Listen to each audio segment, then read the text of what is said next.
पोटाने सुद्धा खाता आली पाहिजे एवढी नरम आणि लुसलुशीत पुरणपोळी करायचं म्हणलं ना तर पीठ कसं भिजायला घालायचं, पुरण कसं करायचं हे पण तितकंच महत्वाचं असतं. मग त्यासाठी काय करायचं माहिती का? सगळ्यात पहिली हरभऱ्याची डाळ घ्यायची आहे. इथं मी अर्धा किलो घेतली. त्याला स्वच्छ धुवून आहे ना 2 तासासाठी ना मस्त भिजायला घालून ठेवलं. नंतर मग कुकर मध्ये टाकलं डाळीला, पाणी टाकलं बरंच, थोडंसं तेल टाकलं, हळद टाकली थोडीशी आणि याला झाकण लावून 3 शिट्ट्या देऊन घेतल्या. मस्तपैकी डाळ शिजून जाते 3 शिट्ट्यामध्ये. नंतर गव्हाचं पीठ घेतलं म्हणजे कणिक, त्याच्यामध्ये मीठ टाकलं, आता थोडंसं पाणी घेतलं, त्याच्यामध्ये हळद टाकली आणि ह्या पाण्यामध्ये ना मस्तपैकी मिक्स करून आता मळून घ्यायची. आता या पिठाचा गोळा आहे ना उचलायचा आणि एखाद्या भांड्यामध्ये ठेवायचा आणि वरून पाणी टाकून आहे ना याला अर्ध्या तासासाठी असं सोडून द्यायचं. आता कुकर मध्ये बघायचं डाळ चांगली शिजलेली आहे, त्याला काढून घ्यायचं एखाद्या चाळीमध्ये, म्हणजे आपल्या आमटीसाठी पाणी निघून जातं. डाळ थोडी थंड झाली की याला आहे ना अशा एखाद्या ग्लासनी किंवा प्याल्याने बारीक करून घ्यायचं, मस्त पुरण करून घ्यायचं.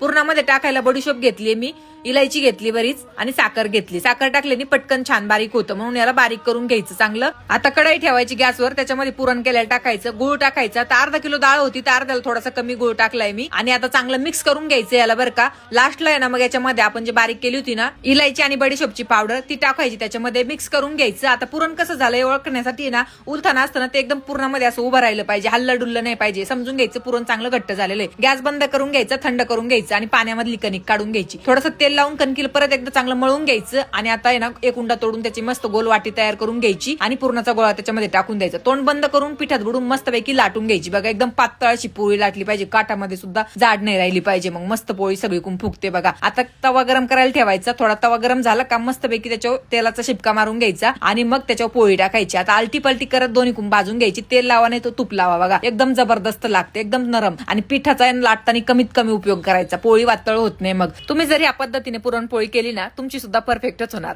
तर आमच्या इकडे ना बैल पोळ्याला पुरणपोळी करतात. तुमच्या इकडे जर करत असतील ना तर करा आणि मला कमेंट करून नक्की सांगा.